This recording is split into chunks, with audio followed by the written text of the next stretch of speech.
بسم اللہ الرحمن الرحیم الرحمن علم القرآن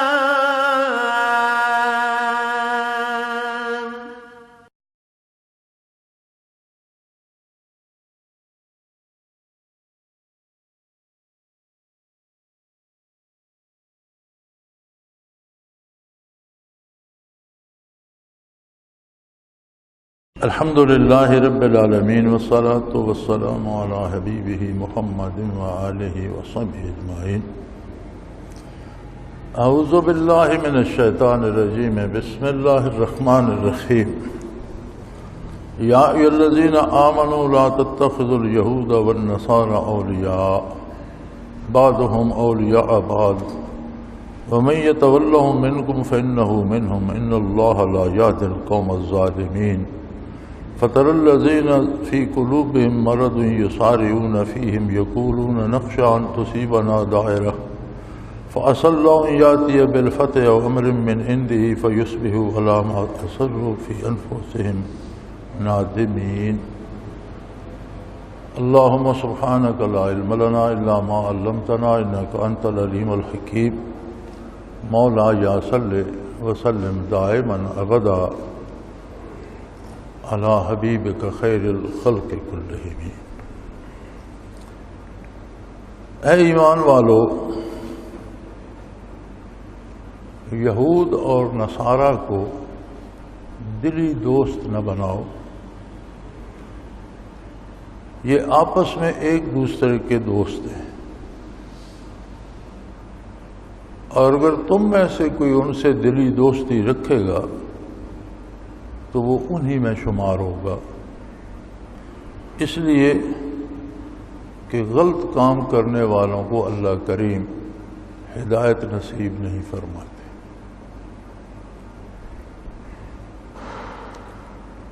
اور جن لوگوں کے دلوں میں مرض ہے،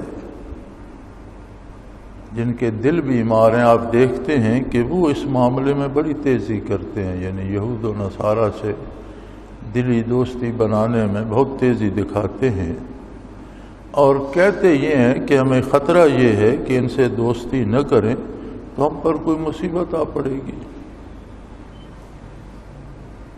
اللہ قادر ہے، وہ چاہے تو مسلمانوں کو ان پہ واضح فتح دے دے، اور یہ جو لوگ منافقین ہیں اور ان سے دوستی کرنا چاہتے ہیں، یہ اپنے کردار پر نادم ہوں، شرمندہ ہوں۔ یہ سادہ سا ترجمہ آیات مبارکہ کا واضح حکم ہے اللہ کریم کا کہ یہود و نصارہ سے دلی دوستی نہ رکھو، اور جو رکھے گا وہ انہی میں شمار ہو۔ مسلمان اور کافر کے تعلقات کی نوعیت کیا ہونی چاہیے؟ تعلقات دو قسم کے ہوتے ہیں۔ ایک تعلق ہے بحیثیت انسان، انسان کا انسان سے ایک رشتہ ہے، اس میں مومن اور کافر کی کوئی تفریق نہیں۔ مثلا کوئی بیمار ہے، اس کو آپ دوا دیتے ہیں، آپ کسی دکان سے کپڑا جوتا سودا خریدتے ہیں، وہ مومن ہے یا کافر ہے، لین دین کرتے ہیں۔ مزدوری کوئی کرتا ہے کسی کافر یا منافق یا یہودی یا نصرانی کے پاس، اس نے اپنی مزدوری کرنی ہے، اجرت لینی ہے، چلا جانا ہے۔ یا کوئی یہودی نصرانی یا دوسرا کوئی کافر محتاج ہے، آپ اس کی مدد کر دیتے ہیں، گر گیا ہے آپ اسے اٹھا دیتے ہیں، بھوک سے مر رہا ہے آپ اسے کھانا دے دیتے ہیں۔ یہ انسانی رشتے ہیں، انسانی اقدار۔ ایک تعلق ہوتا ہے دلی رشتہ، ایک ہوتا ہے جس میں ایک دوسرے کی چیزیں ایک دوسرے پر اثر انداز ہوتی ہیں۔ بعض لوگوں سے ہمارا ایسا رشتہ ہوتا ہے کہ ہم لباس ان جیسا بنانا پسند کرتے ہیں، بعض لوگوں سے ایسا رشتہ ہوتا ہے کہ ان کی طرح اٹھنا بیٹھنا، بات کا انداز ہم اپنا لیتے ہیں۔ ایک دلی دوستی ہوتی ہے، اپنے نفع نقصان کی بات ان سے ہم کرتے ہیں اور ان سے سمجھاتے ہیں کہ کیا کرنا چاہیے، کس طرح کرنا چاہیے، اپنے معاملات میں ان سے مشورہ کرتے ہیں، ان کے معاملات میں ان کو مشورہ دیتے ہیں، یہ ہوتی ہے دلی دوستی۔ یہ مومن اور کافر میں نہیں ہو سکتی۔ اور یہود و نصارہ چونکہ اہل کتاب ہیں تو ہو سکتا ہے کسی کو غلطی لگے کہ یہ تو اہل کتاب ہیں، ان کے ساتھ تو دوستی ہو سکتی ہے، فرمایا ہرگز نہیں۔ دلی دوستی ان کے ساتھ بھی اس لیے نقصان دہ ہے کہ یہ تم جیسے نہیں ہوں گے، تم کو اپنے جیسا بنانے کی کوشش کریں گے۔ جو حرام یہ کھاتے ہیں تمہیں کھلانے کی کوشش کریں گے، تمہارے عقائد اور نظریات میں فساد ڈالیں گے، تمہارے کردار میں فساد ڈالیں گے، لہذا یہ دوستی شرعاً حرام ہے۔ اور سزا اس کی اللہ کریم نے یہ مقرر فرمائی کہ جو یہود و نصارہ سے دلی دوستی کرے گا اللہ کے نزدیک اسے یہودی اور نصرانی ہی سمجھا جائے گا، خواہ وہ اپنے آپ کو مسلمان کہتا رہے۔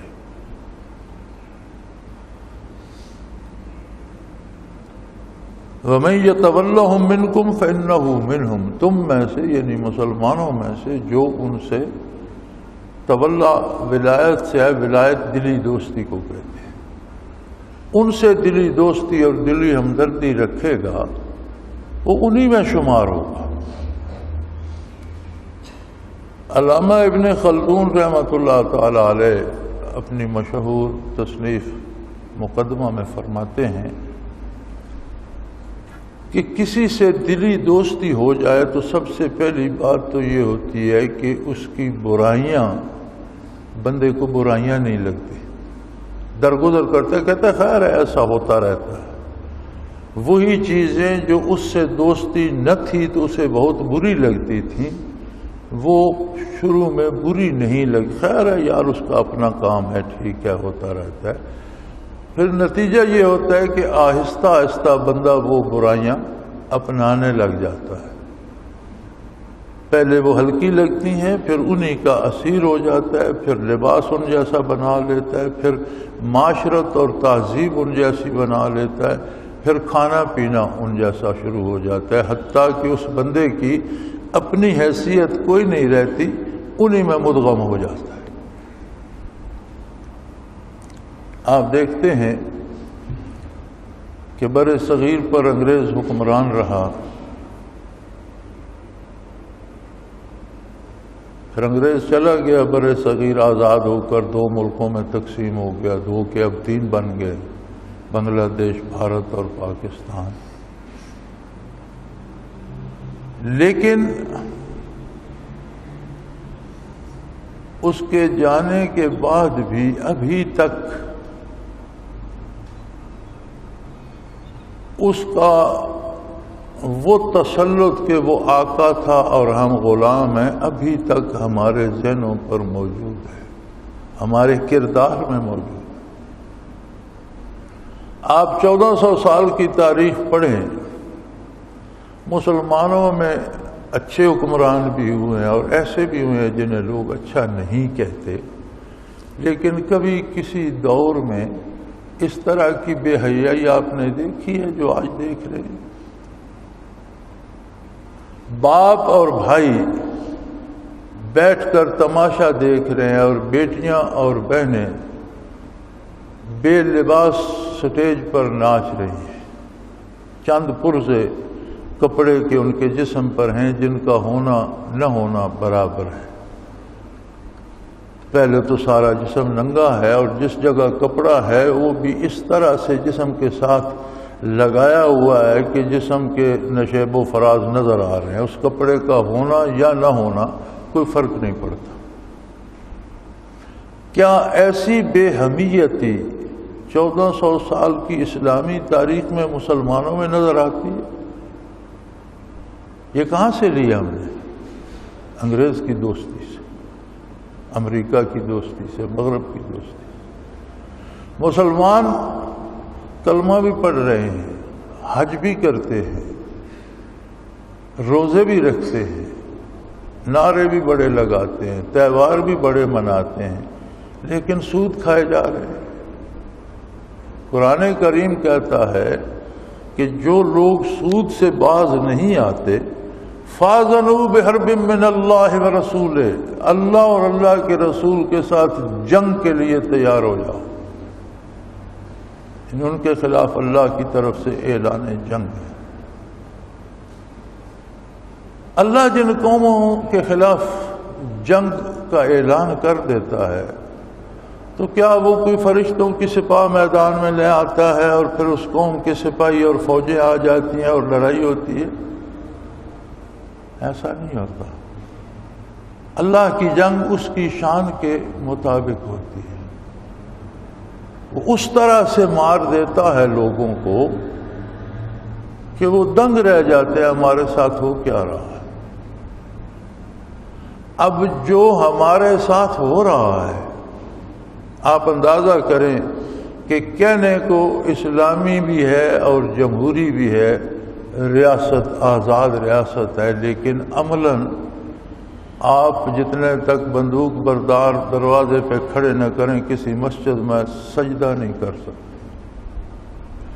کوئی شخص اپنے گھر میں محفوظ نہیں سمجھتا۔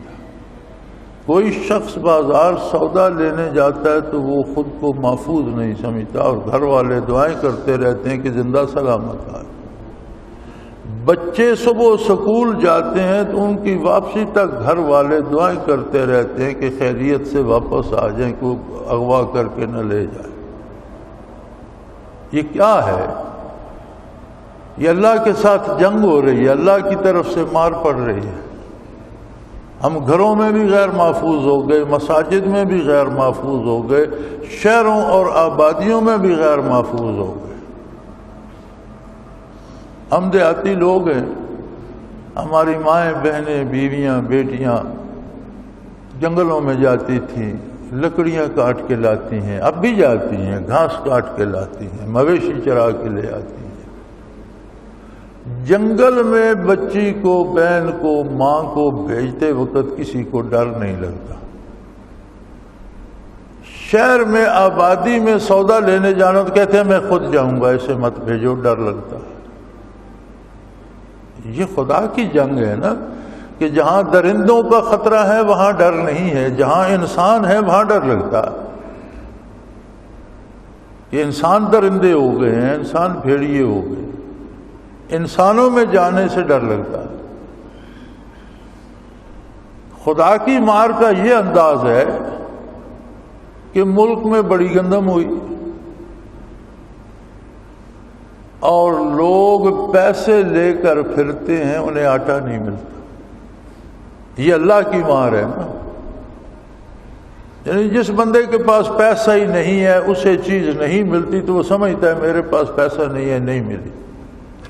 وہ پیسے لے کے پھرتا ہے، اسے آٹا نہیں ملتا۔ پیسے لے کے پھرتا ہے، اسے بجلی نہیں ملتی۔ وہ پیسے دیتا ہے، اسے کوئی پانی دینے کو تیار نہیں، پانی نہیں ملتا۔ کیا ہے جی، وہ ٹیوب ویل ہی نہیں چلتا، بجلی کی لوڈ شیڈنگ ہو گئی ہے، بجلی بند ہے، پانی کو۔ یعنی لوگ سرمایہ لے کر پھرتے ہیں اور بنیادی زندگی کی چیزیں ضرورت کی نہیں ملتی۔ یہ اللہ کی جنگ کا انداز ہے۔ اس نے حکمران دے دیے، ملک ہے، حکومت ہے۔ اب بڑی نیک نام حکومت ہے ہماری پنجاب کی اور بڑا کام کر رہی ہے۔ کیا کام کر رہی ہے؟ لاہور میں روٹی 2 روپے کی کر دو، رمضان میں 1 روپے کی کر دو۔ اس کا مطلب ہے پنجاب حکومت صرف لاہور کے لیے۔ وہ پنجاب تو کہاں سندھ کی سرحد سے شروع ہوتا ہے اور اٹک پر جا کر ختم ہوتا ہے۔ جنگلوں میں، صحراؤں میں، دیہات میں، کہاں کہاں لوگ پڑے۔ ایک لاہور میں 10 گھروں کو 2 روپے کی یا 1 روپے کی روٹی مل گئی تو پنجاب خوشحال ہو گیا۔ یعنی حکمرانوں کو فکر ہی نہیں ہے کہ کیا ہو رہا ہے۔ حکومت اللہ نے ایسی دے دی، وہ جی 2 ارب روپیہ لگائیں گے، دانش سکول بنائیں گے۔ جو پہلے آپ نے بے دانش بنا رکھے ہیں ان کو تو چلائیں۔ یعنی جتنے گورنمنٹ کے پہلے سکول ہیں وہ سب بے دانش ہیں، اب نئے دانش بنیں گے، تو جو 2 ارب آپ نے اس دانش پہ لگانا ہے، یہ 2 ارب ان سکولوں کو گرانٹ دیں اور ان میں کوئی دانش پیدا کر دیں۔ گاؤں میں، ہمارے اپنے گاؤں میں government high school for boys ہے، government high school for girls ہے، 2 گورنمنٹ ہائی اسکول ہیں بچوں کا بچیوں کا، لیکن مجھے تعداد یاد نہیں، 10-12 پرائیویٹ سکول ہیں۔ جب 2 گورنمنٹ ہائی سکول ہیں، پرائیویٹ سکول کا کیا مطلب ہے؟ پرائیویٹ سکول کا مطلب یہ ہے کہ گورنمنٹ سکول میں کوئی پڑھائی نہیں ہوتی، جو بچے پڑھانا چاہتے ہیں وہ پرائیویٹ سکول میں بھیجتے ہیں۔ فائدہ کیا بھائی؟ آپ دانش بنا دیں گے، یہ جو بغیر دانش کے ہیں ان کو کیوں نہیں چلاتے؟ یہ 200 ارب روپیہ 2 ارب روپیہ انہیں گرانٹ کیوں نہیں دیتے؟ ان کی بلڈنگ ٹھیک کریں، ان میں اچھے استاد لگائیں، انہیں تنخواہیں اچھی دیں، ان کا معائنہ کریں، پتہ کریں بچے کتنے ہیں، کس طرح پڑھا رہے ہیں، کیا سلیبس ہے، کیا وہ کوئی۔ تو اس طرح کے حکمران بھیج دینا یہ بھی اس کی لڑائی کا ایک انداز ہے۔ حکمران تو محافظ ہوتا ہے نا پوری رعیت کا۔ ہمارے پنجابی میں کہتے ہیں مائی باپ ہوتا ہے، یعنی جس طرح ماں باپ اولاد کو پالتے ہیں اس طرح حکمران پورے اپنے ملک کے شہریوں کو پالتا ہے۔ اور یہ چند اچھے مائی باپ ہیں کہ یہ جس کے پاس نوالا ہے اس سے بھی چھین رہے ہیں، جس کے پاس نہیں ہے اس کو دینے کی بات نہیں، جس کے پاس ہے اس سے چھیننے کی فکر کر رہے ہیں۔ یہ کیا ہے؟ یہی اللہ کا اعلان جنگ ہوتا ہے۔ قرآن کریم کہتا ہے معیشتاً دن کا، ہم ایسے لوگوں کی روزی تنگ کر دیتے ہیں۔ اب روزی کا تنگ ہو جانا، جس طرح آپ قحط سالی بنی ہے، اللہ معاف کرے، ہمیں بھی 1.5 مہینہ ہو گیا دعائیں کرتے ہیں لیکن بارش کا قطرہ نہیں ٹپکتا۔ اور کیسی عجیب بات ہے، جہاں بارش ہوتی ہے مکان بہہ جاتے ہیں، بندے غرق ہو جاتے ہیں، شہر تباہ ہو جاتے ہیں، اور جہاں نہیں ہوتی وہاں ایک قطرہ بھی نہیں ہو، جہاں ہوتی ہے وہاں بھی عذاب ہے، جہاں نہیں ہوتی وہاں بھی عذاب۔ یہی اللہ کا طریق جنگ ہے۔ اللہ اسی طرح سے جنگ لڑتا ہے۔ وہ تو خالق کائنات ہے، مالک ہے ہر چیز کا، اس کے جنگ کرنے کا اپنا انداز ہے۔ اب ہم سمجھیں یا نہ سمجھیں، اور ہم ہیں کہ دعا کی ایک رسم ہم نے بنا لی ہے، دعائیں کرتے ہیں، سود کھانے سے باز نہیں آتے۔ چند لوگ دعا کے لیے آ جاتے ہیں، باقی لوگ چوری کرنے ڈاکہ کرنے کے لیے نکل جاتے ہیں۔ کوئی سڑک محفوظ نہیں، کوئی گھر محفوظ نہیں، کوئی بازار محفوظ نہیں، کوئی ایسی جگہ نہیں جہاں جنگ کا خطرہ نہ ہو۔ یہ کس چیز کی مار پڑ رہی ہے ہمیں؟ یہود اور نصارہ کی تابع داری کرنے۔ آپ حکمرانوں کا انداز دیکھیے، جب عوام سے خطاب کرتے ہیں تو یہود و نصارہ کی زبان میں کرتے ہیں۔ آپ اپنے ملک کا لٹریسی ریٹ دیکھیے کہ کتنے بندے پڑھے لکھے ہیں اس ملک میں جو انگریزی سمجھتے ہیں،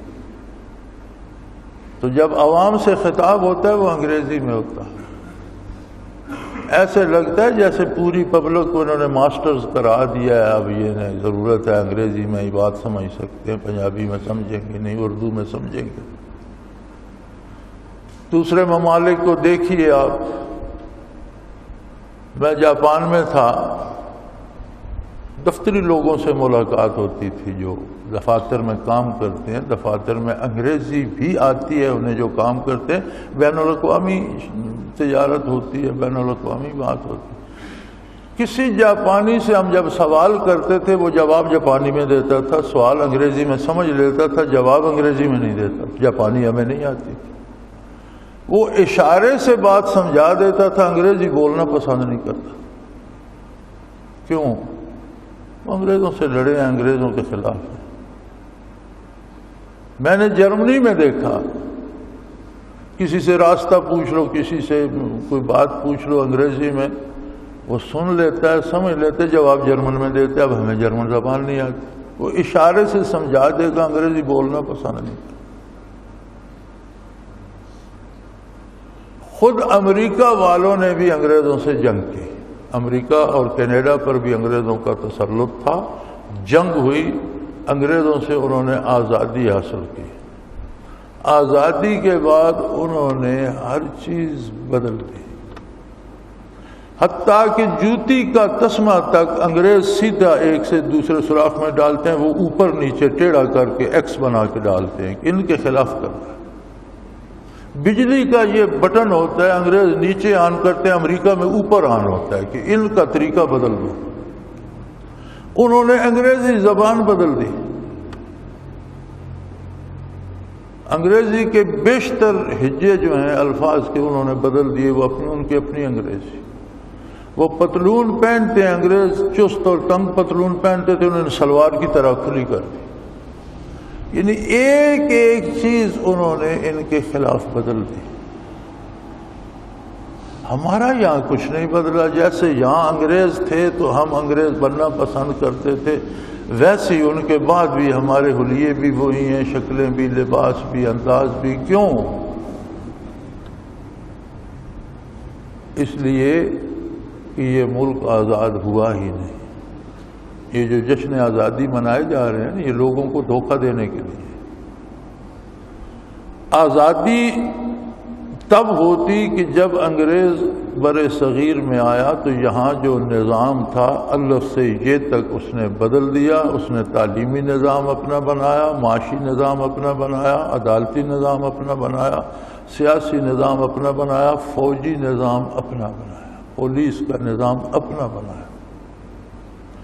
جب انگریز چلا گیا تو ہمیں چاہیے تھا کہ وہ نظام غلاموں کے لیے تھا، وہ کالونیل سسٹم تھا، سلیوری سسٹم تھا، وہ غلاموں کے لیے تھا. انگریز آقا تھا، ہم غلام تھے.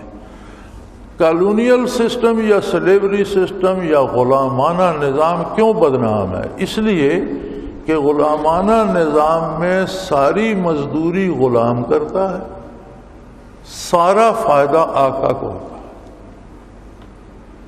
محنت ہم کرتے تھے، مزدوری ہم کرتے تھے، فائدہ انگریز کو ہوتا تھا. دولت جمع ہو کر تاج برطانیہ کے پاس جاتی تھی. جب انگریز چلا گیا تو چاہیے تھا کہ ہم اپنا نظام بناتے، تعلیمی نظام اپنا ہوتا، ہم اصلاحات کرتے، معاشی نظام اپنا ہوتا، اور ہم سب بھائی بھائی تھے، ہر ایک کی اپنی ذمہ داری. اگر کوئی صدر ہے تو کوئی حرج نہیں، ہمارے جیسا ہی ہے، وہ اپنی صدارتی فرائض انجام دیتا، ہم اپنی مزدوری کرتا، کاشتکار کاشتکاری کرتا، تاجر تجارت کرتا، اور ہر ایک کو اس کا حق ملتا. لیکن ایسا نہیں ہوا. ہم پر ابھی تک اللہ سے یہ تک وہی سلیوری سسٹم، غلامانہ نظام نافذ ہے. آقا بدل گئے، انگریز چلا گیا، اور مقامی لوگ جو انگریز کے قریب تھے، جو اس کی خدمت کرتے تھے، وہ ہم پر اقتدار میں آ گئے. ہم اب بھی ویسے ہی غلام ہیں. ہماری محنت پر لوگ president house, prime minister house, chief minister house میں بیٹھ کر گلچھرے اڑا رہے ہیں. مجھے سمجھ نہیں آتی کہ ہم کس بات کا جشن آزادی منائیں. ہم کہتے ہیں حضرت محمد صلی اللہ علیہ وآلہ وسلم اللہ کے آخری نبی اور رسول اور امام الانبیاء حق ہے. ان کے بعد کوئی نیا نبی نہیں آئے گا، حق ہے. قرآن اللہ کی آخری اور برحق کتاب ہے، اس کے بعد کوئی کتاب نہیں آئے گی. تو یہ آخری اور برحق کتاب کہہ رہی ہے، اے وہ لوگوں جو اپنے آپ کو مسلمان کہتے ہو، اے وہ لوگوں جو ایماندار کہلاتے ہو، لا تتخذ یہود والنصارى اولیاء، یہودیوں اور نصرانیوں کو اپنا دوست مت بناؤ. کون سے قرآن کو ہم مانتے ہیں؟ کون سی آخری کتاب ہم مانتے ہیں؟ کس نبی کو ہم نبی مانتے ہیں؟ فرمایا بعضهم اولیاء بعض، یہ ایک دوسرے کے دوست ہیں. چوروں کی دوستی چوروں سے ہوتی ہے. آپ شہر میں ایک چور پکڑوائیں، سارے شہر کے چور سرگرم عمل ہو جائیں گے. کوئی سفارش کرے گا، کوئی روب ڈالے گا، کوئی رشوت دینے کی کوشش، کسی شریف آدمی کی بےزتی کر دو، کوئی پوچھنے والا ہے. فرمایا یہ چور ہیں، چوروں کی دوستی چوروں سے ہوتی ہے، تمہارے ساتھ نہیں ہو سکتی. اور تم میں سے جس نے ان سے دوستی کی اس کے ساتھ وہی سلوک کیا جائے گا جو ان کے ساتھ، وہ انہی میں سے شمار ہوگا۔ اور پھر بڑی سزا یہ ہے کہ ایسے ظالموں کو، ایسے بدکاروں کو جو دعویٰ مسلمان ہونے کا کریں اور دوستی یہود و نصارہ سے رکھیں، اللہ ایسے لوگوں کو ہدایت نصیب نہیں فرماتا، یہ گمراہی میں سر پٹک پٹک کر مر جاتے ہیں۔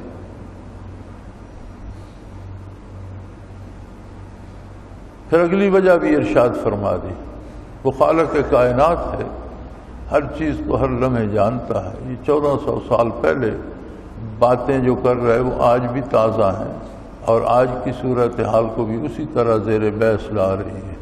فرمایا فَتَرَى الَّذِينَ فِي قُلُوبِهِم مَرَضٌ، آپ دیکھتے ہیں ان لوگوں کو جن کے دلوں میں منافقت ہے، جو بظاہر مسلمان ہونے کے دعوے دار ہیں، ان کے دلوں میں اللہ پر ایمان نہیں ہے۔ منافقت کیا ہوتی ہے؟ دل کا مرض کیا ہوتا ہے کہ دل میں وہ یقین نہ ہو، جو دعویٰ زبان سے ہو رہا ہے اس پر یقین دل کو نہ ہو۔ فرمایا ان کے دل بیمار ہیں، ان کے دلوں میں مرض ہے، اور جن کے دل بیمار ہیں یسارعون فیہم، وہ یہود اور نصارہ سے دوستی کرنے میں دوڑ لگا دیتے، بڑی تیزی دکھاتے، بھاگ بھاگ کر جاتے ہیں کس کے، اور کہتے کیا ہے؟ نخشی ان تصیبنا دائرہ، اگر ہم ان سے دوستی نہ کریں تو ہم پر کوئی مصیبت آ جائے گی۔ ہمارے پاکستان کے جتنے سیاسی لیڈر ہیں، اللہ ماشاء اللہ کو اچھے لوگ بھی ہوں گے، لیکن جن کو ہم جانتے ہیں ان سب کی امید تو یہی ہے کہ اگر امریکہ ناراض ہو گیا تو حکومت نہیں ملے گی، اور جن کے پاس ہے وہ سمجھتے ہیں ہمیں امریکہ نے دی ہوئی ہے۔ کیا خود فریبی ہے اور کیا بے وقوفی ہے۔ ہر چیز اس کے اپنے دست قدرت میں ہے، وَتُعِزُّ مَن تَشَاءُ وَتُذِلُّ مَن تَشَاءُ بِيَدِكَ الْخَيْرُ إِنَّكَ عَلَىٰ كُلِّ شَيْءٍ قَدِيرٌ۔ تو شاہوں کو گدا کر دے، گدا کو بادشاہ کر دے، اشارہ تیرا کافی ہے گھٹانے اور بڑھانے۔ لیکن نہیں، وہ کہتے ہیں ہمیں تو امریکہ نے دی ہوئی ہے، ناراض ہو گئے تو ہماری حکومت چلی جائے گی۔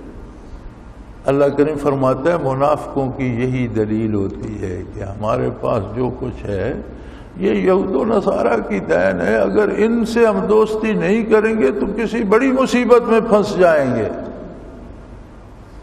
وہ فرماتا ہے ان سے نہیں، مجھ سے دوستی کر کے دیکھو، یہود و نصارہ سے نہیں، اللہ واللہ کے رسول سے دوستی کر کے دیکھو، وہ ایسا قادر ہے، عسى اللہ ان یاتی بالفتح، وہ قادر ہے، وہ تمہیں ان پر فتح دے سکتا ہے، تم ان پر غالب آ سکتے۔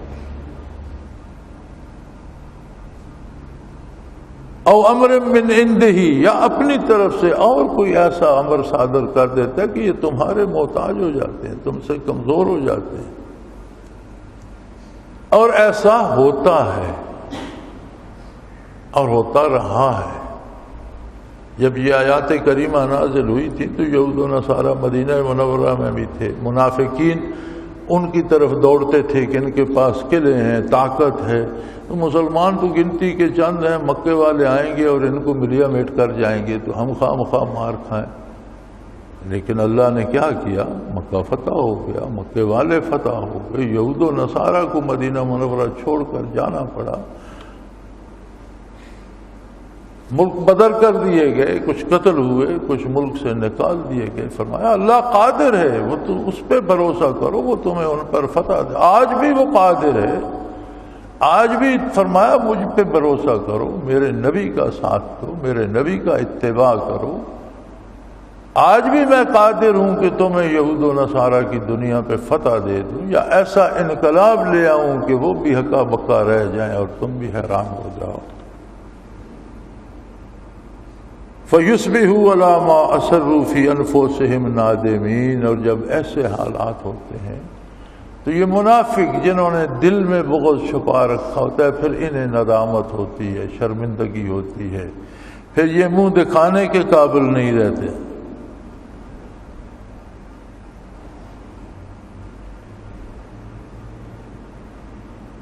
تو اللہ قادر ہے، اس کے دستے قدرت میں ہے، وہ جسے چاہے غالب کر دیتا ہے۔ اور ایمان اور اسلام نام ہی غلبے کا ہے، یہ کفر سے مغلوب نہیں ہوتا، یہ صرف اللہ کی اطاعت کرتا ہے، اللہ کے نبی کی اطاعت کرتا ہے۔ مومن کا سر اللہ کی بارگاہ میں جھکتا ہے، وہ کسی کافر کے سامنے نہیں جھکتا۔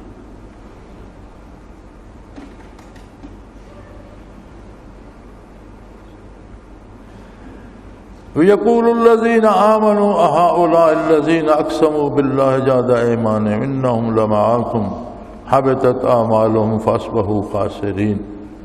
فرمایا ہمیشہ ایمان والوں کو تو حیرت ہوتی ہے کہ یہ وہ لوگ ہیں جنہوں نے بڑی بڑی جو قسمیں کھایا کرتے تھے کہ ہم اللہ کے بندے ہیں اور ہم مسلمان ہیں اور حضور کے غلام ہیں، اور بڑے نعرے لگایا کرتے، اور یہ ان کا کردار ہے کہ شکل اور غلامی کافروں کی کرتے ہیں، امیدیں کافروں سے وابستہ ہیں، یہود و نصارہ کے غلام بنے ہوئے ہیں، اور یہ بڑی بڑی قسمیں کھایا کرتے تھے کہ ہم ایمان والوں کے ساتھ ہیں۔ فرمایا ان منافقین کی سزا یہ ہے حبطت اعمالهم فاصبحوا خاسرین، اگر زندگی میں ان سے کوئی بھلا کام بھی ہوتا ہے تو وہ نیکی بھی ان کی قبول نہیں ہوتی، ان کے اعمال ضائع ہو جاتے ہیں، اور قبر میں جب جائیں گے، فرد حشر میں اٹھیں گے، تب انہیں اندازہ ہوگا کہ انہوں نے کتنا گھاٹے کا سودا کیا، کتنے خسارے میں رہے یہ لوگ۔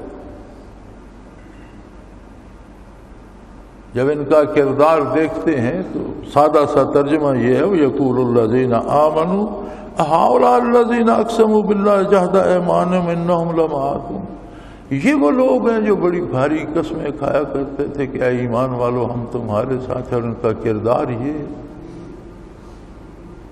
فرمایا ان کی سزا یہ ہے کہ ان کے اعمال ضبط ہو جائیں گے، حبط ہو جائیں گے، ضائع کر دیے جائیں گے، اور فرد حشر انہیں سمجھ آئے گی کہ یہ کس قدر خسارے میں رہے اور انہوں نے کتنا نقصان اٹھایا۔ وآخر دعوانا ان الحمدللہ رب العالمین۔ اللہ اللہ اللہ اللہ اللہ اللہ اللہ اللہ۔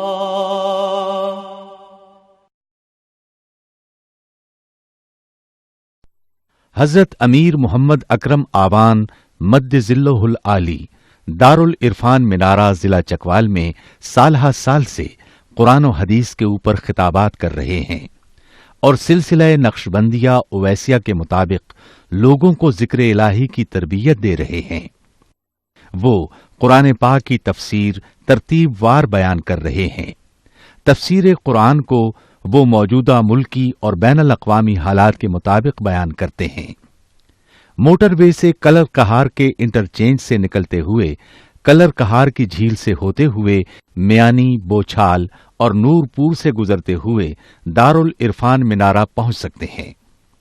حضرت امیر محمد اکرم آوان نے بچیوں اور بچوں کی دینی اور دنیاوی تعلیم کے لیے سقارہ اکیڈمی کے نام سے ایک درسگاہ بھی قائم کی ہے، جس کا افتتاح ملک پاکستان کے صدر جنرل محمد ضیاء الحق نے اپنے دست مبارک سے کیا تھا۔ وہ تمام احباب جو اسلام کی طلب رکھتے ہیں ان سے گزارش ہے کہ دارالعرفان منارہ ضلع چکوال میں امیر محمد اکرم آوان صاحب کے خطابات سے مستفید ہوں۔ وہ ہر جمعے کو نماز سے پہلے بیان فرماتے ہیں۔ ہر ماہ کی پہلی اتوار کو ماہانہ اجتماع ہوتا ہے جس میں آپ خصوصی خطاب فرماتے ہیں، اور پاکستان کے چاروں صوبوں سے احباب اس اجتماع میں شرکت کرتے ہیں۔ اس کے علاوہ یہاں سال میں 2 مرکزی اجتماعات بھی ہوتے ہیں، ایک رمضان المبارک میں اعتکاف کا اجتماع، اور دوسرا جولائی اور اگست میں 40 دن کا اجتماع ہوتا ہے جس میں روحانی تربیت کی جاتی ہے۔ اپنا خون سیماب دے کر اتنا ہم کر جائیں گے، نام آقا کا چمن میں پھر رقم کر جائیں گے۔